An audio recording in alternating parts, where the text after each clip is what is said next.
working in the company office, you had to deal with all sorts of things.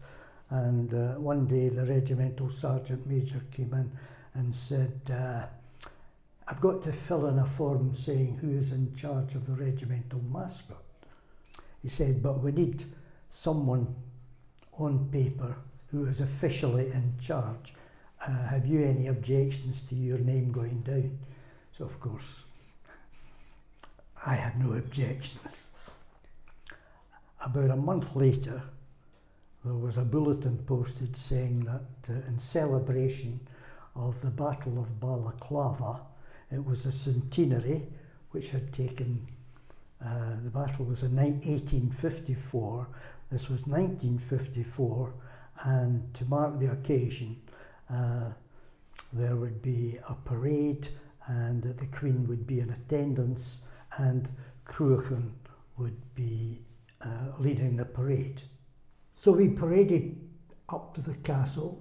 The Queen was on a dais, and she came down from the dais and walked past Cruachan. People say she was looking at Cruachan, but from the photographs I've seen, I'm sure she was looking at my legs.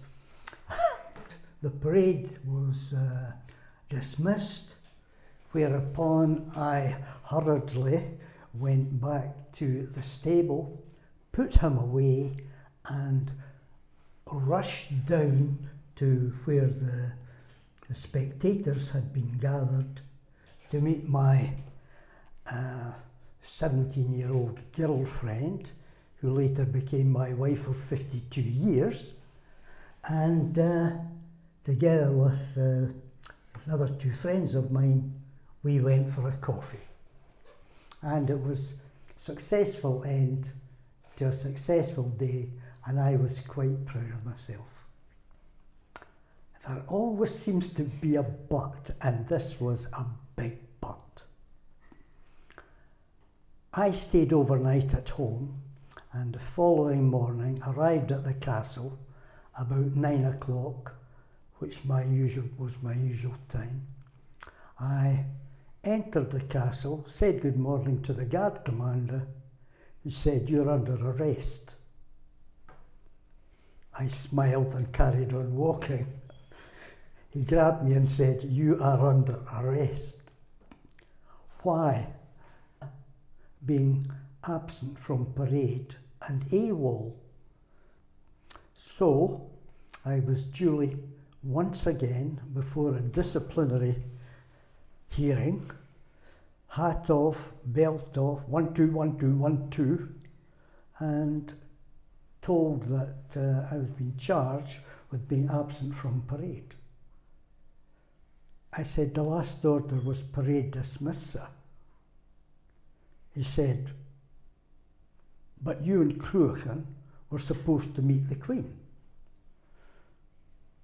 My first thought, well, you might have told Cruachan, but you didn't tell me. I did not say that. I merely said, "No one informed me, sir." The officer looked at the regimental sergeant major, who looked at the company sergeant major, who looked at the sergeant, who looked at the corporal. No word was said. The commanding officer said, "So no one told you to be on parade to meet the Queen?" I said, "No, sir." He looked around, and I found out later that the Queen, after she had gone for lunch, on the programme was the Queen meets Cruachan. It did not go down well in some quarters, and who knows, I might get the chance to meet the Queen at the opening of the museum.